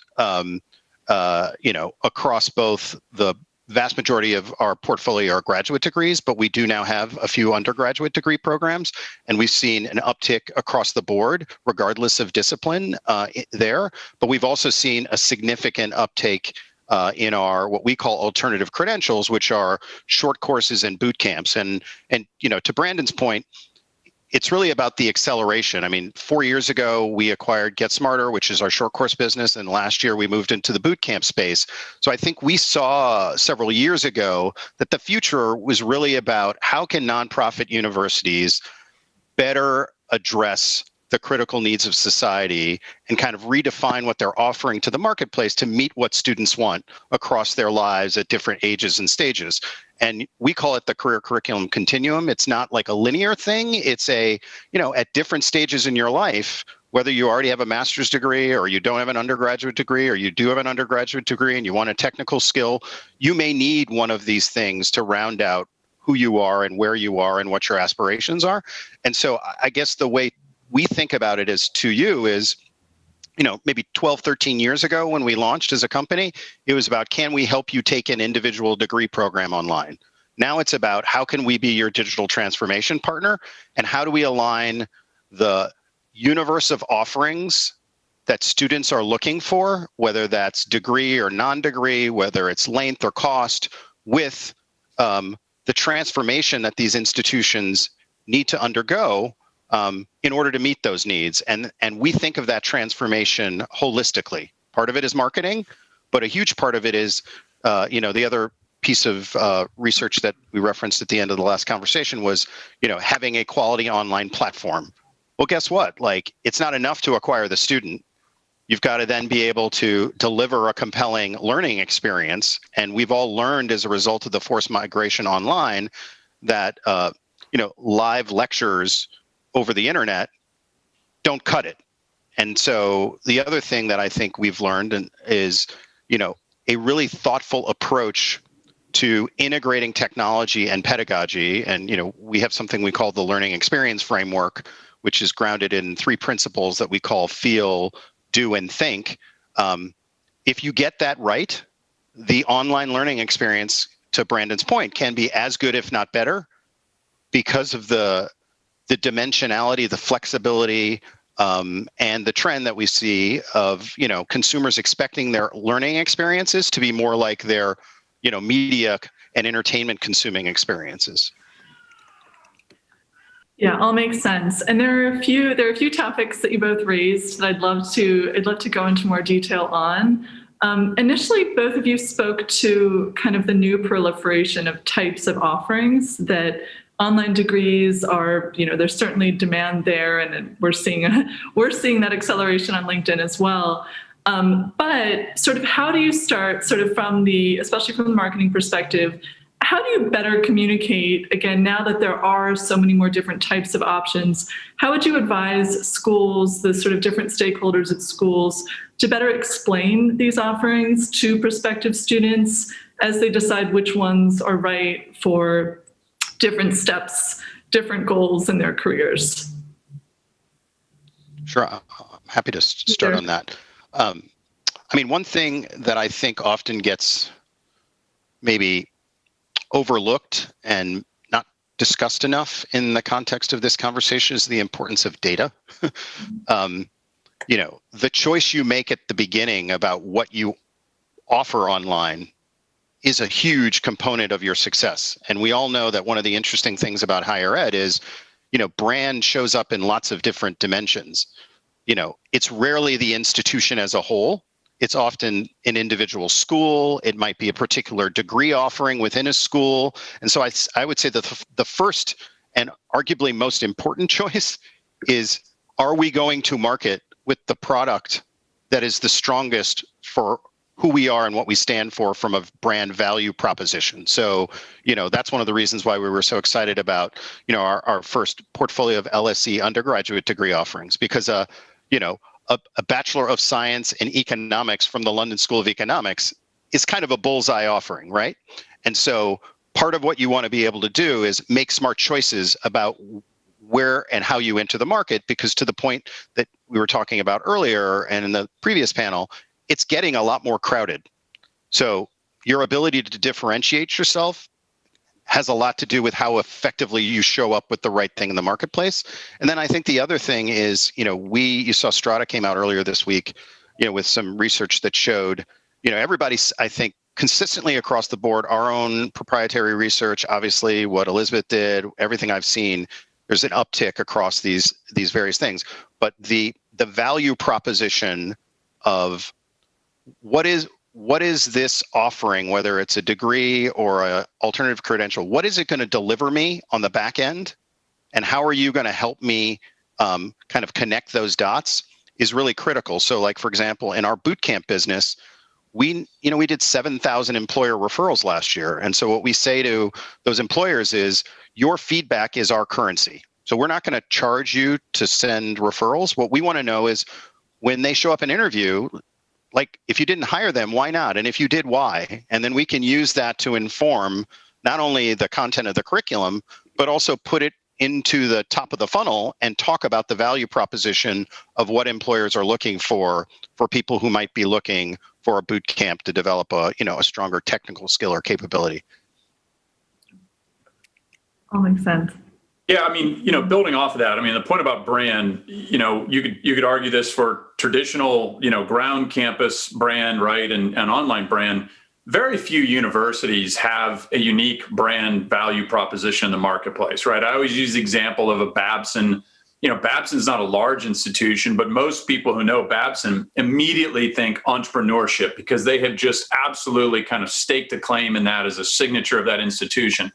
There aren't many examples like that. You're sure there's elite universities that are prestigious because they've been at the top of whatever ranking for a long time, right? But in terms of like distinguishing the difference among those institutions in terms of having a unique brand value proposition, I think differentiation is going to become really critical. And then when you say, okay, what's the big critique of higher education right now? And this is, again, across the board, whether we're talking about ground, online, public, private, it doesn't matter. It's the work readiness of college graduates. And so if anybody wants to invest in a brand that's a strong brand, this may not be differentiated, right? But it's the brand that will support whatever you're doing. It's a brand of work readiness, right? It's a brand of employer ready. It's a brand of employer connected. And obviously there's been a growing movement of what has been called the education as a benefit movement, more employers who are investing more strategically in both degree and non-degree education for their employees. But this is where university partnerships with employers are actually helping to do incredible things like drive down the cost of higher education. There's a unique idea. And I think we're going to start to see a movement where traditional age students are going to increasingly turn to online bachelor's degree programs, mainly because of lower cost, right? And because it gives them the advantage of working in more unique ways while they're doing their degree online. So although that's not a really big market right now of like the online bachelor's degree for traditional age students in the US, the previous panel kind of commented on it briefly. You look at the numbers inside of the large online universities, there's a growing percentage of 18 to 22-year-olds enrolled in those institutions. And I think it's this potent mix of lower cost, convenience, I can work while I'm doing it, and that's going to become a new trend among traditional age students.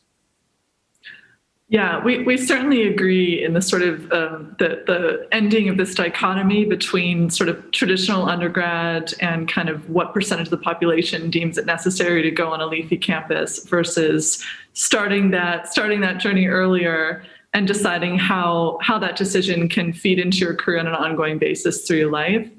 And that this certainly is accelerating that transition that was certainly underway and has been for decades to this point.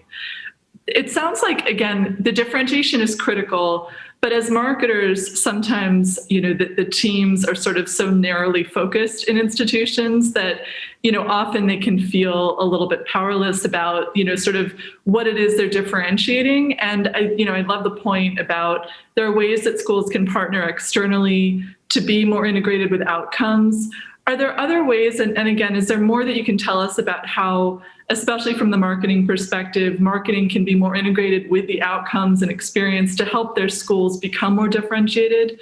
I'll just take one step back. At LinkedIn, we've done a lot of research around LinkedIn applicants versus others, LinkedIn starts versus others in sort of big online schools. So we've studied those who have LinkedIn profiles graduate faster, graduate 2.5x the rate.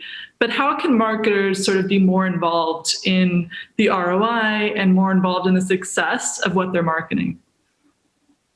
You want to start, Brandon? Or happy to take that. Go ahead, David. Yeah.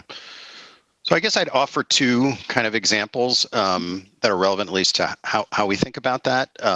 Last year, we made a decision to bring together our admissions counselors and our student success advisors, in part because we felt like, the ability for those two teams to really think about the student journey and experience from the moment someone is first touched by any kind of paid or organic, kind of marketing engagement to the moment they, are walking across the stage. And one stat that I always love to share is that, we have found on average across our portfolio, pre-COVID obviously, that students who are enrolled in our graduate degree programs actually tend to walk at graduation at the physical campus in higher numbers than the graduate students who attended the physical campus. And we think that really speaks to the strong affiliation, if done right, that you can derive around online. And the reason why I think that's relevant is it goes back to the point that the last panel made about the power of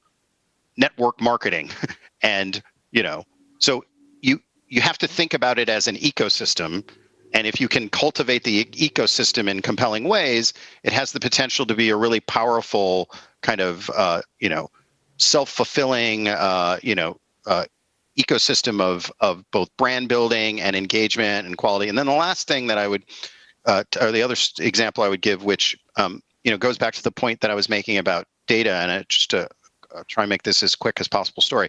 So a few years ago, we launched the first fully online physician assistant degree in the country with Yale. And about 50% of the degrees that 2U powers are disciplines in the healthcare space that require students to do a lot of clinical work. And one of the, I think, the differentiators that we have for our partners is we have a whole team that helps students find their clinical placements wherever they live in the country. Well, the accreditors who Yale went to get the online degree program accredited were like, well, to get a master's in physician assistant, your students are going to have to do between 12 to 14 clinical placements, and we're not going to accredit this program unless you can prove to us that you can find them. So what's really interesting is our placement team went to our marketing team and said, before the program was even accredited, we can go find these, but where should we go look? Because, and so based upon all the data that we have, because of the scale that we operate at, our marketing team was able to say to the placement team, now this is a year and a half before the program even launches, focus your energy on finding clinical placements in these portions of the country. Fast forward 2 years, the first cohort of students enrolls into the Yale PA program. We had found 2,200 clinical placement sites instead of the required 400. And there ended up being a 95% overlap between where the students ultimately enrolled from geographically in the United States and where our placement team had gone out in advance to find the clinical placements. That kind of data-driven marketing efficiency is hugely valuable if you start to think about the student experience in a more fulsome way. Yeah, I mean, look, we David and I chatted in advance about this one, totally in alignment. This idea of a convergence between, what we'll call the marketing, enrollment management, sales function of an institution with the student support and services functions is really critical, right? And I'm not arguing from an org chart perspective that they necessarily have to be together, although we've seen some provocative examples of that, a lot of alignment of what we've done at Kaplan. But, the idea here is to approach student services and support with the same vigor, sophistication, analytical tools that you do on the marketing front, right? And I think we made many more advances on the marketing front because of the investment of dollars in that area, how critical it is to be able to acquire new students. We're relatively speaking, as a higher ed sector, behind on that same kind of energy in the student services section. One of the things that, this is a ground-based example, but it shows up in our online programs too. Any building you walk into where Kaplan provides services for students, you open the front door and you have to walk through our student services team. You cannot get anywhere else in the building until you do that, right? So it's just a simple example of student services and support up front. We think of it as critical to, the marketing, the student, enrollment and acquisition functions. And so when you can combine them, the other interesting input in this is that a lot of times an admissions advisor, will learn about the motivations of a prospective student that then gets lost in the shuffle once they enroll, right? And that's a critical part of knowing how to make me, if I'm that prospective student, successful, is to know what my motivations were, right? To know a little bit about that. So those are also, the kinds of linkages that have to carry through to the student experience. So I think we're going to see big breakthroughs there and certainly a lot of success in those early examples where that's been done.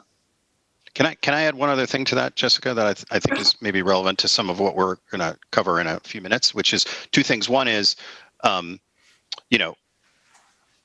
in the 2U context, it's interesting because one motivation for us to do this is, as I think people who are familiar with our business model, we front the investment for the launch of all these programs for our partners. That's one of the value propositions of our model. Well, guess what? If we share in the tuition revenue, retention rate is a huge dimension of the value proposition of how we drive results not only for our partners and their students, but for 2U. So every percentage increase in retention is a huge upside for, it's great for the student, it's great for the university, and it's great for 2U. But the other thing that I think is really critical, and you ended the last panel with this discussion is, as higher ed, I think rightfully so, is criticized and held to account to do a more effective job of serving non-traditional students, being more accessible, particularly to, Black students and underrepresented students of color, first-gen students. The support services become even more critical. So if you don't actually have this integrated approach, you then end up in a situation where you run some of the risks that we saw in the first wave of online, where people enroll and they don't persist. I think one of the things that we are most thrilled about, I think, is we have a 70+% average retention rate across our degree portfolio, and our boot camps and short courses have 90+% retention rates. Those are as good, if not better, than most physical campus programs, and some of that is a function of the more fulsome amount of support services that we provide, and that gives us confidence if we are able to broaden the aperture and serve more non-traditional students, that we can help them be as successful in achieving their goals and persisting and graduating, as students who, have, a longer track record demographically in terms of making it through higher ed. I'm so happy you brought that up. I'm going to pause for 1 second and remind everybody that the QR code that is appearing periodically is intended for anyone to ask questions that we will be aggregating behind the scenes and asking at the end. So please feel free to submit those anytime. It's so interesting, it also sort of harkens back to the research that we did with prospective students, talking about the network sort of being what motivates them to start school. But, our suspicion about the LinkedIn research that, LinkedIn is associated with higher graduation rates is similarly that a network is what keeps you in school as well. And not just friends and family who have sort of other relationships with you, but that professional network where you get professional reinforcement and can see a clearer path to sort of why you're bothering doing the work, doing the higher ed in the first place. But thank you so much for this segue, David. I would love to talk about the Black Lives Matter movement and how higher ed can be sort of part of this new discussion that we hope is permanent about making inclusion, making, the advancement of underrepresented minorities part of our permanent future. And as we all know, the disparity in how COVID has affected, especially people of color, is something we feel the country, should take quite a bit of shame in and be working quite hard to fix. One of the interesting pieces of the research is that COVID did have different impacts on communities of color, not in their desire to attain higher education, but that was one of the points of differentiation between whites and non-whites in the survey in terms of sort of the limitations they might feel about, the economic barriers in their ability to attain higher education. That was one difference sort of that we found, and something that we hope we can work with higher education to address, to make things, to address the accessibility gap that was clearly coming through.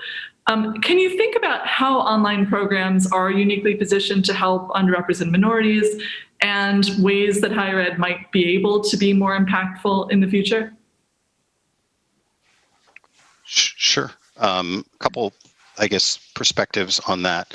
One is, it's obviously still relatively recent, but early indicators for us in terms of retention rates and the like in our programs is we're not seeing a disparity, which is, encouraging in terms of persistence. So that is something that I think is worth pointing out.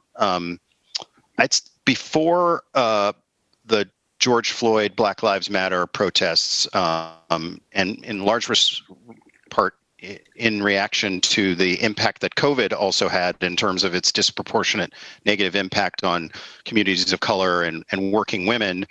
In our boot camp business, we announced a scholarship program, $3 million scholarship program with the vast majority of our university partners who power our boot camps. And part of the reason why we did it, and again, this goes back to data, is we noticed across the board that individuals who came from families with incomes of less than $50,000 were not enrolling in the boot camps.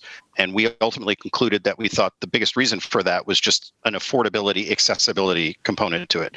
So we, did a bunch of analysis and tried to determine, okay, what would be kind of an affordable price point. So we rolled out a $3 million scholarship fund where, students can receive up to $2,500 off the cost of the boot camp, but we also added on a 24-month interest-free payment plan.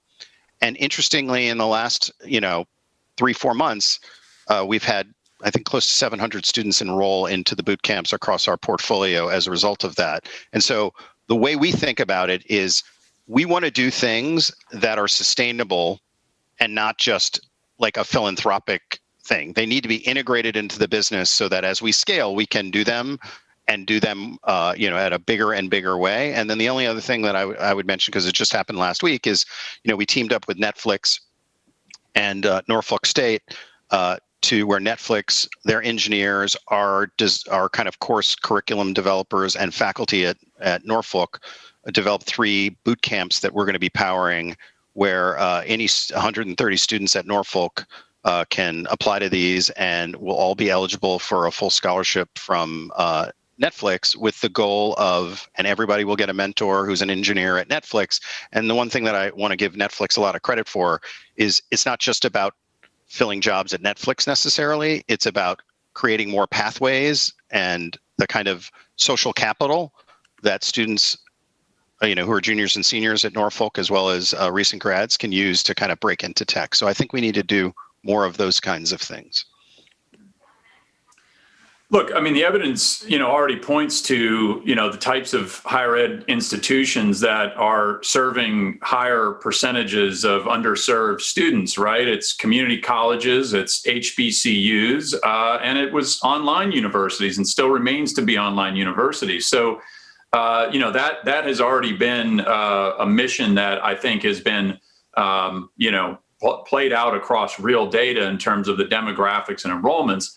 There's a lot of factors to that. Obviously, affordability, convenience, right? We should all be reminded of how many people are still without broadband internet access in the US. We're seeing this as a major issue across K-12. It's going to continue to be an issue for people who are potentially interested in higher education, but literally have the barrier of, I'm not near an institution, and I also don't have broadband internet access, which is pretty much a minimum requirement for a lot of these things. So we still have a lot of fundamental work to do. To what degree should higher ed institutions, right? Should the institutions that are represented on this call start to step up and organize coordinated campaigns for high access internet opportunities, and to also, as David mentioned, start to think more about a Tom's shoe model for online programs in higher ed. There's a lot of ways to do this, right? Thinking about setting aside scholarship funds and certain things like that. Nothing beats trying to focus on lowering the actual cost of the program delivery. But the beauty of online programs are, once you've got the sunk cost in the establishment of them, there are much lower incremental costs to add another student. So to the degree to which you can have programs where for every full pay enrollment, there is a scholarship seat set aside. This is a model that we've used in a lot of pre-college programs that we're working with various universities on. We've done it in our Boost program, which is a college career and readiness one. And the math just works, right? You can set aside free seats for students who qualify for those seats, driven by the full pay of students who can afford to do it. And I think it's just a more upfront model, right? There's a lot of ways that higher ed plays these games with financial aid, with scholarship, with things like that. I think we should encourage it as a model, build it into our plans, and certainly some of the examples, David, you just mentioned too. Those are great examples. We should be thinking about that with every new program that we roll out. I say that not just about Kaplan. I know 2U's committed to that. I say it as a proverbial we, right? All of us that are engaged in this conversation right now need to think about it, because higher ed has failed miserably on the equity and access front. The percentage of students who were born in the bottom quartile, who have completed college, has moved from 6% to 9% in the last 50 years. Half a century, and we have moved that needle a miserable 3 percentage points from 6% to 9%. We have to do better than that. Thank you for that. It's an inspiring view of our industry and certainly why most of us entered it in the first place. Appreciate the perspective. As a final question, as time runs by, but I got a question from the feed that I would love to close out with, specifically about, would you have aspirations for how LinkedIn could work better with you, could work better with the industry? Sort of from your perspective, what could we be doing to work more closely in this space? You want to start, Brandon? No. Well, first of all, I'm a huge fan of LinkedIn, and I'm happy to say it, not just because, I'm on a LinkedIn event, but I've found a great enriching dialogue that I've had with people I don't know across the higher education and workforce development sector. I've made friends on LinkedIn who I've never met in person, and I call them friends. So it has been an incredibly powerful network, right? The degree to which we can start to merge learning as a major priority within social networks, I think, is a really good opportunity. In fact, just before I came on this panel, I was hosting my own LinkedIn Live session with John Kroger, who just left as the Chief Learning Officer of the U.S. Navy. And in that conversation, he was talking about this vision of the LMS of the future is going to be a combination of a social network and also a learning network that is going to serve learners over their lifetime from many different providers, right? And so it was an interesting, inspiring vision. LinkedIn is already kind of in that place, right? As a professional social networking platform that also has LinkedIn Learning and obviously a lot of rich relationships with universities. So I would say, let's keep pushing the innovative thinking around partnerships that can be created with LinkedIn as an ecosystem kind of platform, because I know that a lot of us would be interested in that, whatever those ideas might be. Yeah, I would echo everything that Brandon said, and I would say that I have found you, Jessica, as a thought partner, and your teams just really open to these broader, more structural kind of challenge conversations, because we clearly are living in a world now where incremental stuff is not going to help solve some of these problems. And we need to be thinking in more systemic, holistic ways about tackling various things. And so what gets me excited about LinkedIn is I do feel, foundationally that there is kind of an aligned incentive structure around, what cultivating networks of people who are driven by their career aspirations and that sense of both belonging and a desire to kind of better themselves. And there's something there that I think as more people move online, the alignment between where people are doing their learning and LinkedIn as a place that can cultivate that and drive more value and drive out some of the inefficiencies that exist between aspiration and career, I think is really powerful. And so I feel like not that when LinkedIn was launched that people thought that education would be the place where it might be able to fulfill its most core kind of purpose and mission, but I do feel very strongly that education will be one of the places that when Wiener and everybody look back and say says why did we found this company, that this will become a manifestation of it in a really powerful way. And I know 2U is excited as one of your strongest partners in this space to help get us there more quickly, because we clearly need it. Well, we wholeheartedly agree, and we'll be working toward those. Greatly appreciate it. I'm going to bring Chantal back to close out, but again, can't tell you how much I appreciate the insight and perspective that you both brought to these incredibly important topics. And I echo that, Jessica. Thank you to David and Brandon for the insightful conversation. What I loved is how many times you guys said we, the collective we. All of us, LinkedIn, all of the higher ed institutions that are on this call, it is a collective effort. So thank you so much for the insightful conversation. So that is healthy, everybody.